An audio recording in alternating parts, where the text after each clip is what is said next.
Yep, go for it. Okay, well, thank you so much, everyone, for joining us today. I don't think I'm going to take the whole hour for this presentation, so there'll be lots of time after this presentation for questions. And this is just a little bit of information about me if you're interested, but I guess most important on this slide is my email. So feel free to contact me by email if you have any questions. I try my best to reply within 48 hours. If you don't get a reply within 48 hours, just send me a reminder email. And conflict of interest, I have none to announce. And this is what we're going to be talking about today. So the title of this presentation is Working with Data. So we'll be talking about data and what you should be looking for in your data sets to start. We'll touch on underfitting and overfitting and just some solutions mostly to overfitting because that is a common problem in machine learning.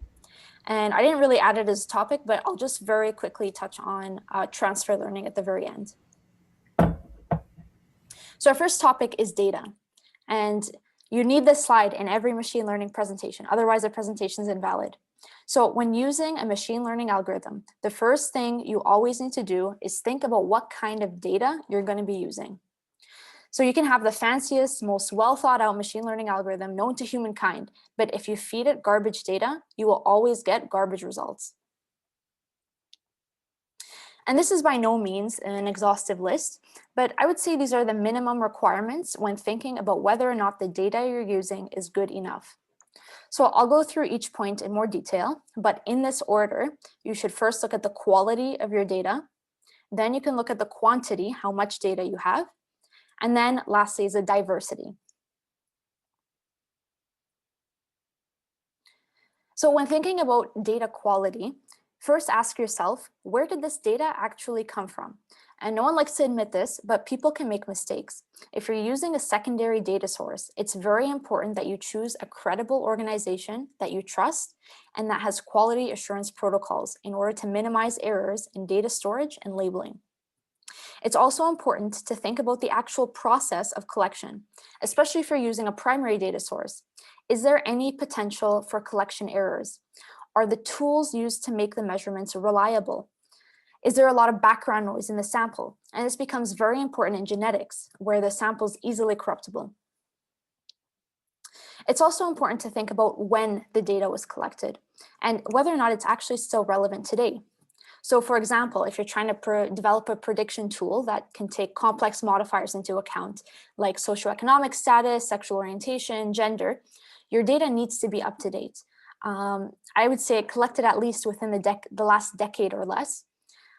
If the data you're using to train your algorithm came from the 1960s, for example, your tool will probably not perform well. It'll perform pretty poorly because the data you're using isn't relevant to today. Once you trust the quality of your data, ask yourself, do I have enough data? This, of course, brings up a secondary question, like, well, how do I know if I have enough data? How much data is actually enough? And unfortunately, there is no clear answer to this because it largely depends on what you're working with.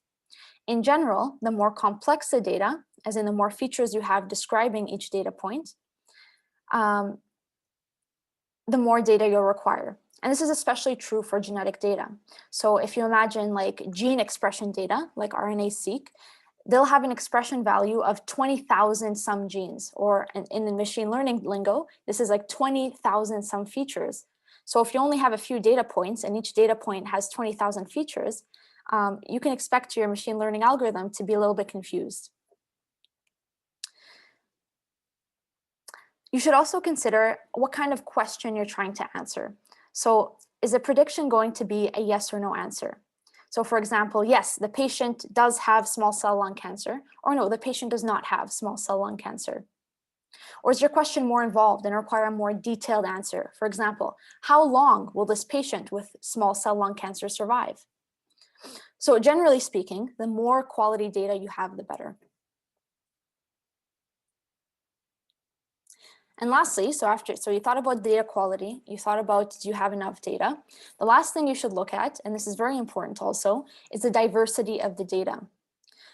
So in terms of diversity, the most obvious one is the population. So you look at the population of patients and you can ask yourself, which groups are the most well represented in my data set? So here's an example, the Genotype Tissue Expression Project has over 17,000 tissue samples that were genetically analyzed. And of these samples, 85% of them came from Caucasians. Since the other groups are represented, like African American, American Indian, and Asian, the machine learning algorithm that you're creating may be more prone to make inaccurate predictions for the underrepresented races. It's also important to look at where the samples came from. So ideally, your data should come from different hospitals or clinics. They should come from different instruments and from different parts of the world. The batch effect is notorious for causing machine learning tools to produce good results for the wrong reasons. The batch effect occurs when non-biological factors in an experiment cause change in the data produced by the experiment itself. So this has a lot to do with the lab tech and the processing facility. Your machine learning tool should not be able to tell you where the data came from. And if it does, you need to take a step back and seriously consider whether its other prediction tasks are being influenced by the batch effect. So in terms of the data you're using, in machine learning, we use some data to train the machine learning algorithm, and then we have to test it somehow. And in this section, we'll talk about how you split the data. So just as let's just make sure we're all on the same page.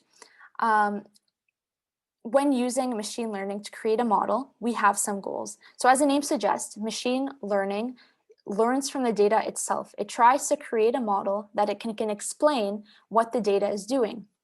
Usually, not all the time, but most of the time, people use machine learning to make predictions. So for example, I have a model that can detect pneumonia for chest x-rays.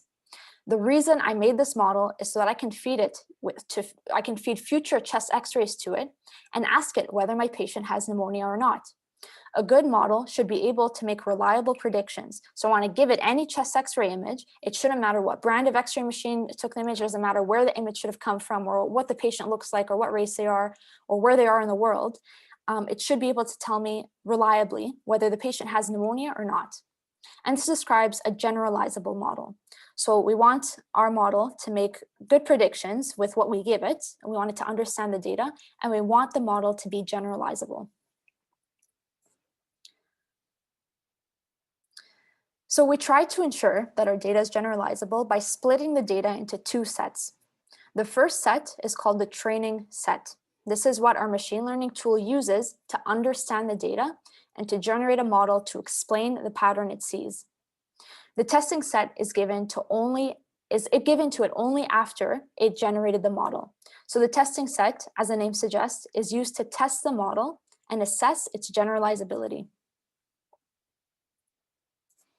So the most common way of splitting the data is with the 80% training set and a 20% testing set. And this is just a way to visualize it. So 80% of our data is used for training. This is to create the model. And here's 20% used to evaluate how well our model works. And you may have heard the term validation set used in the past. So a validation set is kind of like a mini testing set. And it's often used in, for example, neural nets to tune hyperparameters. Other machine learning algorithms, like latent Dirichlet allocation, for example, skip straight to the testing set. We don't really use a validation set. So whether or not you use this validation set depends on what you're doing. And here is just one example of when you'd want to use it. So in competitions like Kaggle, the testing set remains secret, so they don't give it to its contestants. So to start off, as a contestant, you're only given 80% of the data. And in this case, you'd want to further split the data into the mini testing set or the validation set. And the validation set will be used as your real testing set. So then when you submit your model into the Kaggle competition, it'll be assessed with the actual testing set that you didn't have access to.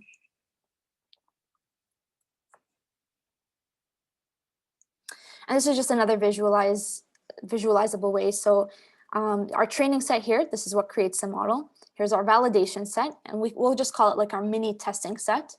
And this is our real testing set. And we should never give our model the real testing set for training or for hyperparameter tuning.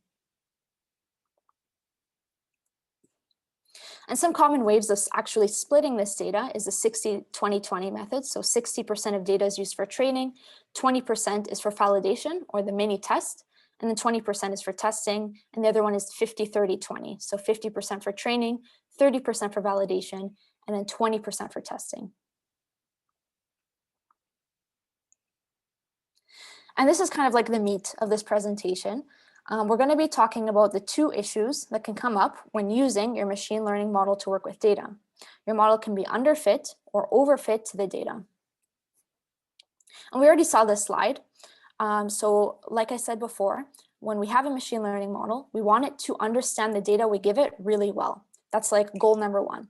Goal number two is we want our model to be generalizable. It doesn't matter any other data that we give it, it should be able to make reliable predictions on it.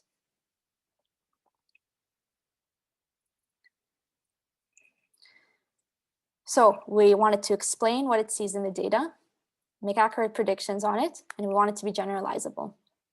If it doesn't do these two things, then you're probably running into a fitting problem. So one type of fitting problem is called underfitting. Underfitting happens when your model basically has no idea what's going on with the data. It just doesn't understand the trends or the patterns in the data, and it makes very unreliable predictions. So here are a couple of diagrams to illustrate this. So let's say here we're categorizing the X's from the O's. And our model is supposed to look at our X's and O's and create a boundary line between them. The optimal one is the curved line here. An underfit model will look like the one on the left. So as you can imagine, it will perform very poorly in prediction tasks because it does not really capture what the X's and O's are doing. Our model is kind of too simple in this case. And the diagram on the right shows a loss, or the value you get from the cost function. And I think Shane kind of talked about this in our last session. But here, our goal is to minimize the loss. And in this case, the loss plateaus prematurely at a pretty large value. And you get a curve that looks like this that's highly suggestive of an underfit model. Here's another way of visualizing it. So let's say our model will adjust its parameters to try to fit the data, but let's say we just limit it to a linear model. So here's our data, and our model is just supposed to be linear. So, our algorithm will try a whole bunch of situations, and it kind of ends up saying, oh, well, out of all the linear models, this one fits the data the best. This one had the lowest cost. But the ideal model is the one on the top right here, which is a second degree function instead of a first degree. And I just kind of put this in here because a lot of times when you think about or when you hear people talking about underfitting and overfitting, they'll also talk about bias and variance. So I just kind of wanted to define them in this slide. So bias in this context is when the model kind of like misses the point. Like it doesn't really understand the main point and it makes these inaccurate predictions. But if you look at these predictions, it's kind of like it makes the same mistake every time. And I'll show this with images in a second. Variance is when the model gets caught up in the noise.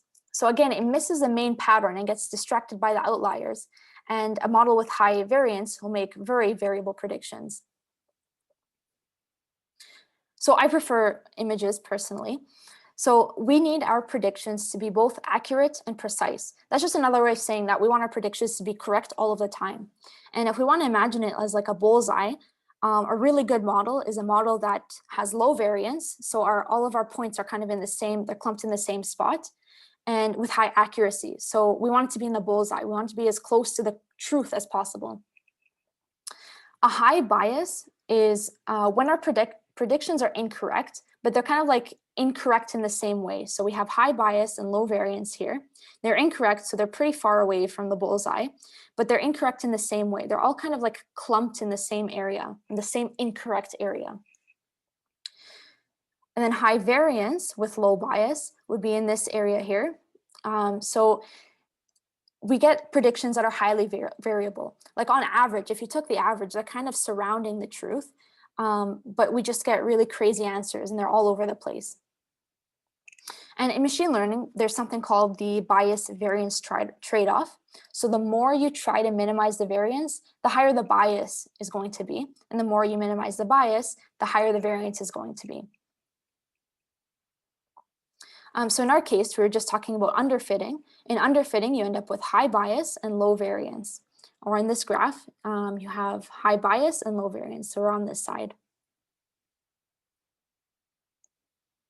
And these are a few solutions to the underfitting problem. This isn't an exhaustive list. So as always, anytime you run into a fitting problem, you always have to look at the data. That's like the number one thing you should look at. It's what does your data look like and is it good enough? So one of the most common problems with data in underfitting is not having enough features to describe each data point. So if you're using a more kind of complex model, like a convoluted neural net, and your data only has like 2 features, it'll be really easy to have high bias because it'll only rely on maybe one of the features and they'll keep making the wrong kind of prediction, and it'll be the same wrong prediction.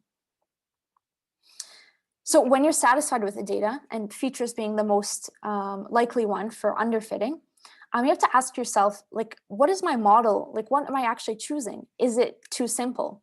So we already saw the example when we tried to fit a linear model to a data that would be better described by, like, let's say, a quadratic function.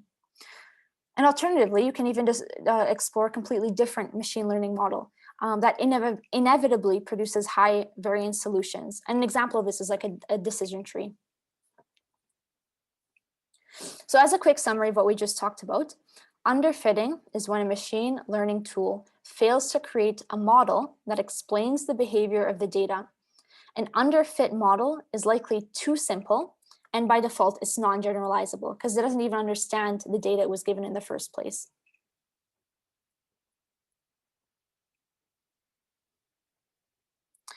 So I'm going to say it again. In machine learning, you're training your tool to make predictions based on what it's seen. If it understands the pattern or the trends that it sees in the data, then that's great. But if the model performs poorly on the validation set or the testing set, your model is no longer generalizable. And you're likely running into something called an overfitting problem. And here's an example of what overfitting looks like. So let's say you're trying to build a model that can distinguish dogs from other animals. But this is what the training set looks like. Like, these are all the images that you gave the model to train on. And here are all the images that you gave it to train on for not dogs. So in this case, all of these are huskies, but we label these as dogs. And then these other things, we call them not dogs. So your model's understanding of what a dog looks like is limited to what you show it. Remember, your tool has never seen a dog before. You only gave it pictures of huskies. So now its understanding of what a dog is comparable to what our understanding of what a husky is. So if we were to show it a picture of this dog, a pug, it would probably not recognize it as a dog because a pug doesn't look like a husky. Therefore, if it doesn't look like a husky, then it's a not dog. And it'll incorrectly put it into the not dog category. So in this case, our model is too specialized to the data. Our data is specialized on huskies when it's supposed to be dogs, so it's not able to recognize all the other examples of dogs. Another way of visualizing it was with this graph. So in the top diagram, we already saw the underfit model here on the left and the ideal model in the center. An overfit model would look like the one here on the right. So it perfectly describes the data given to it, like literally perfectly. All the X's are on one side of the line and all the O's are on the other side of the line. But as you can imagine, if we start testing it, if we start giving it new data and we try to categorize it, it's so highly specialized to the data it saw that it's going to end up performing really poorly because all the X's might end up being over here on this side, but it incorrectly classified them as the other way. And we already saw this diagram as well. So in this case, an overfit model, in the blue line here, we have the training. It's trying to really hard to minimize the loss during its training. But then as soon as it's given data that it's never seen before in the orange, it starts to plateau at a very high loss. And this is a classic case of overfitting. Like, it's too specialized to the data it's seen and it's no longer generalizable. And again, just another way of visualizing it. So let's say this time we're like, okay, we're going to use a quadratic function to describe our data points. So our machine learning algorithm, it'll try to modify the parameters and try to find the parameters that best fit this data.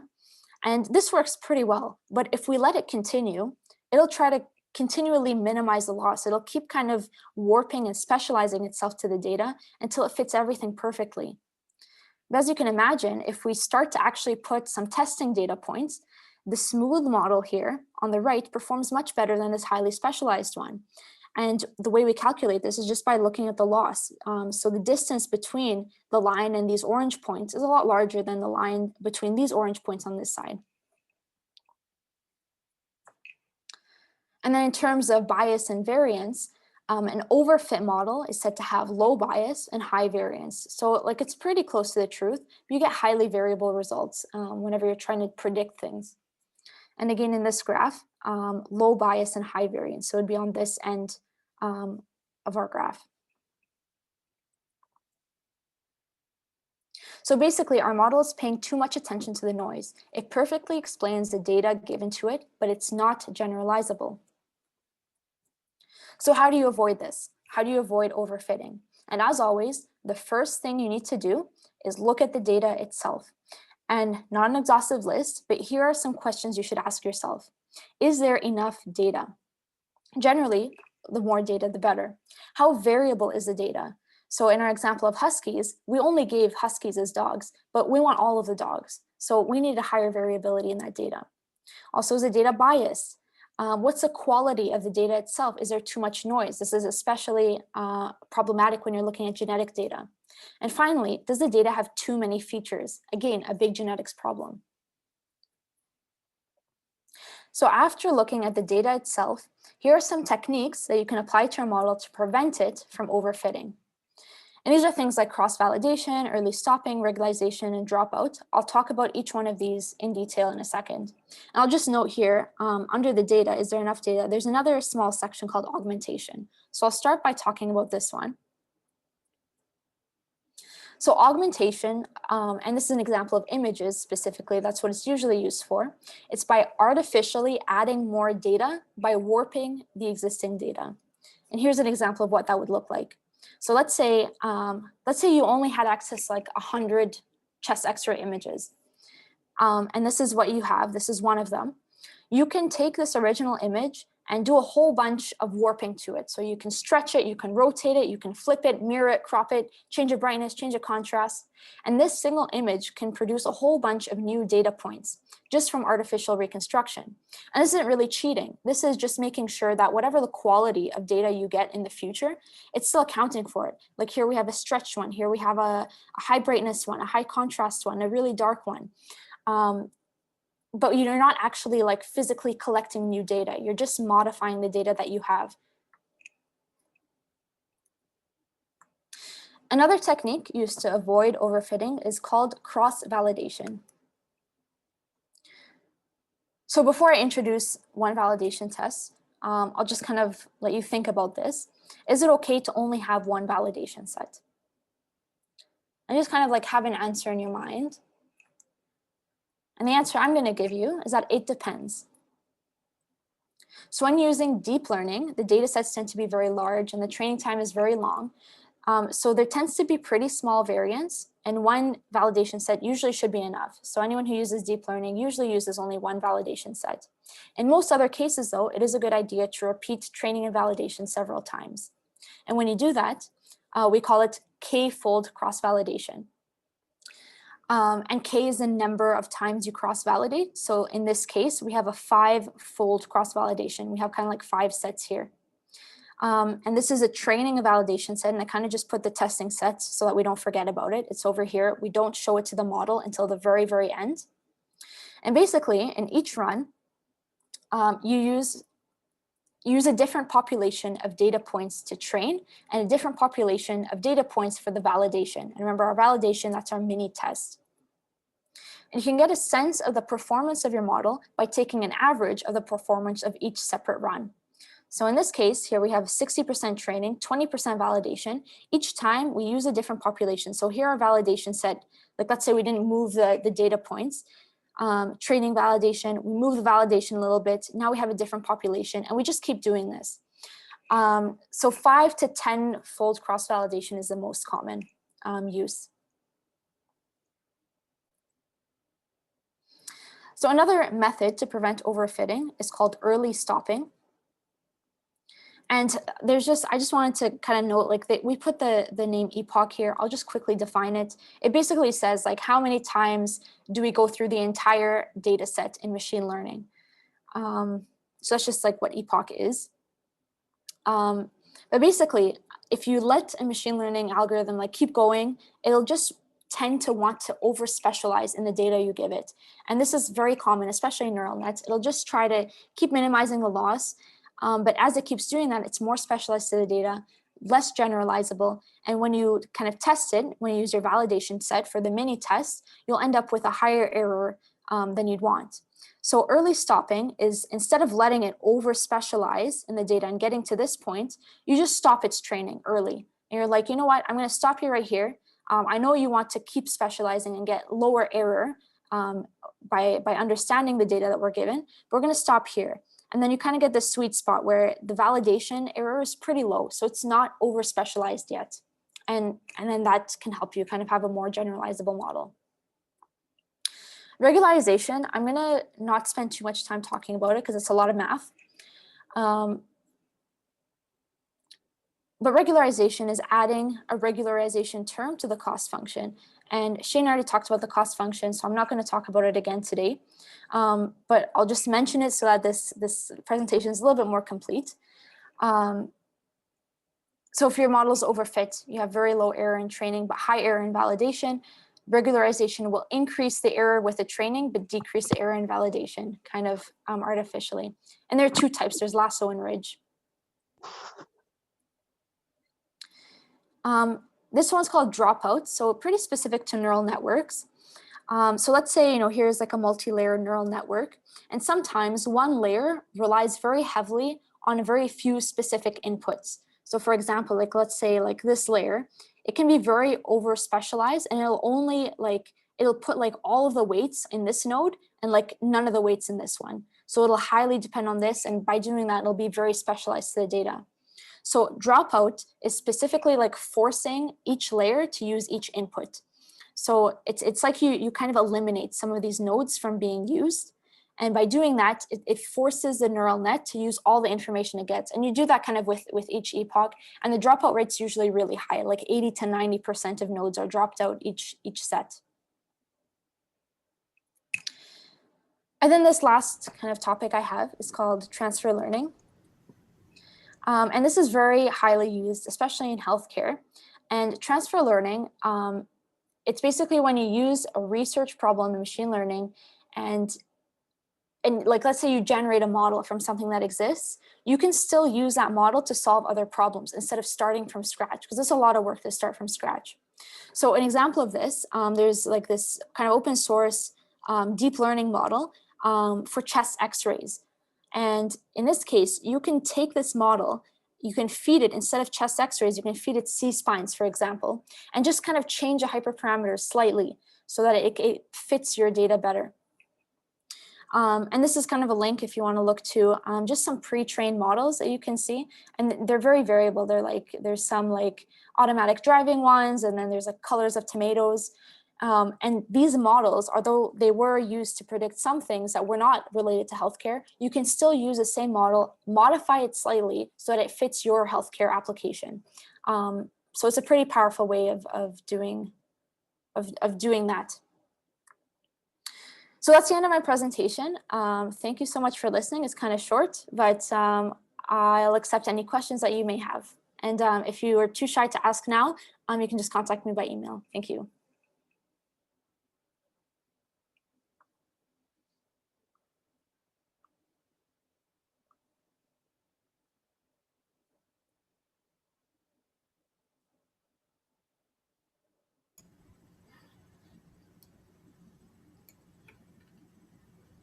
Okay, thank you, Amira.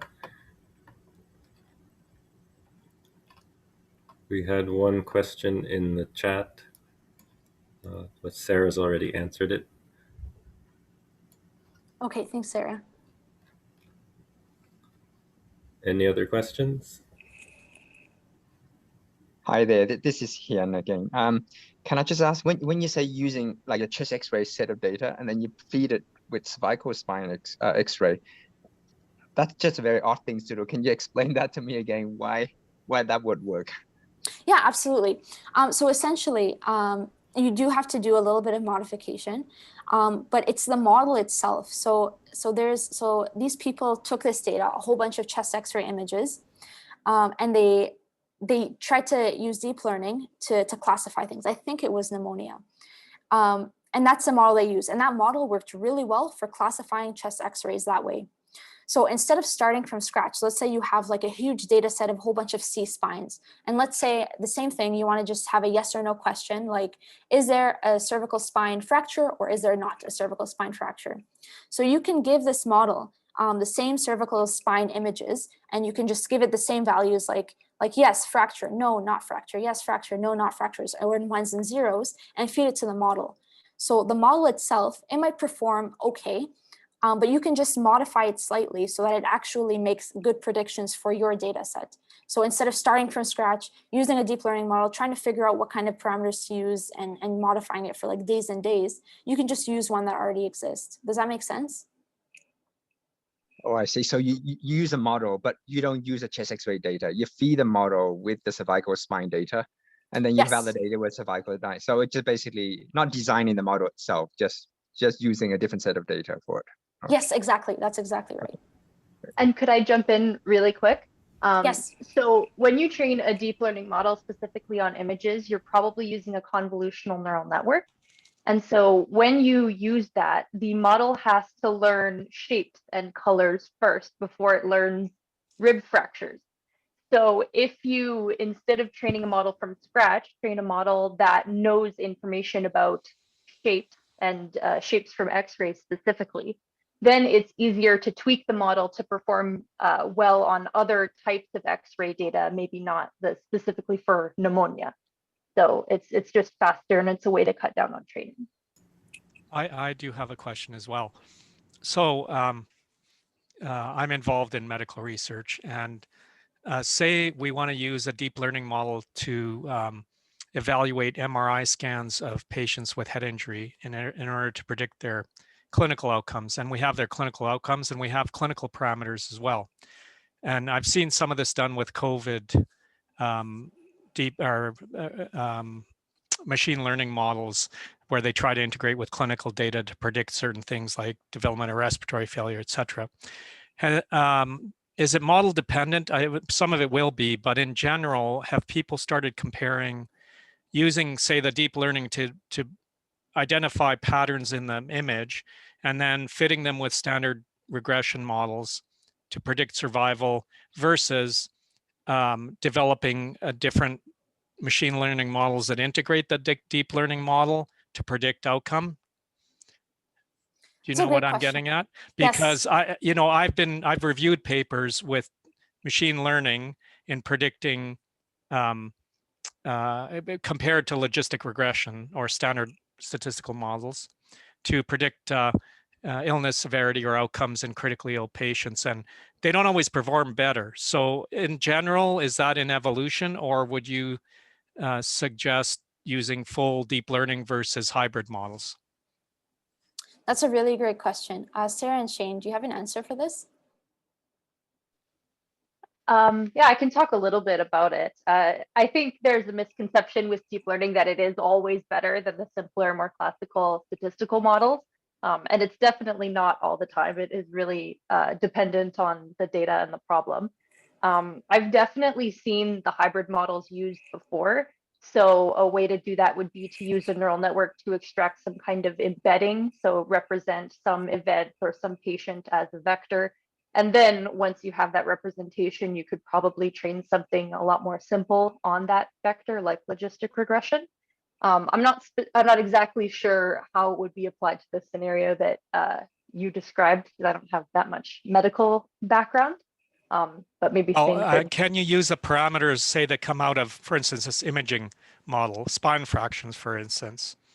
I mean, there's so many nuances to the spine X-ray. You'd have to train it for a specific data set, not different pathologies, say fractures of the spine, and predicting whether they need operation or not, fixation.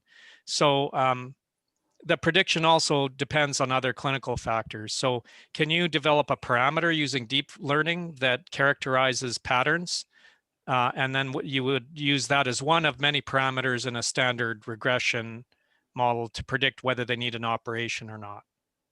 Yeah, I would say absolutely you can. Is that the way they're being used now? I'm involved in a project for predicting hospital readmission. And so what we ended up doing was using a deep learning model to learn a representation of the patient's medical history. And then we combined that with clinical features that were derived from their index admission, like length of stay. And then we would feed that into a logistic regression or a support vector machine in order to get the readmission prediction. So I would say yes. Yeah, the only problem with that is, aren't you overfitting because, or causing, overfitting because you might be, or are you careful to choose the admission parameters different from the deep learning parameters? Because if you're using it twice, you would have collinearity and that type of thing. Yeah, I think, for the most part, the deep learning is it's an unsupervised approach, or a semi-supervised approach, where we're not using the actual readmission status to learn the embeddings of the patient. That part only comes in when we're training the final model.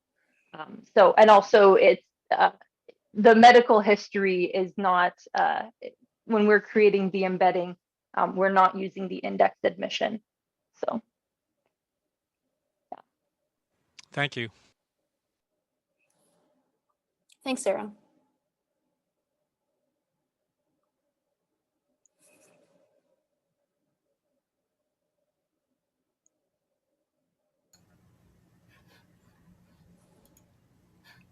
All right. If there are no more questions, then I guess we finish a bit early today. So thank you, everyone. Our next session is our workshop on Wednesday. And then we have the lecture 3 in B-Stream on Saturday. And if you haven't already signed up for our symposium on March 12th to 13th, there's still lots of time. I'll put the link into the chat in case you haven't already.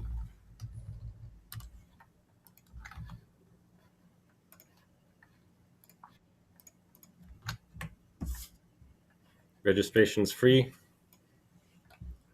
Come learn lots.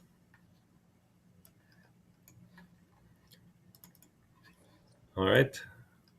Thank you, everyone. And we'll see you next time. Thanks, everyone. Have a great night.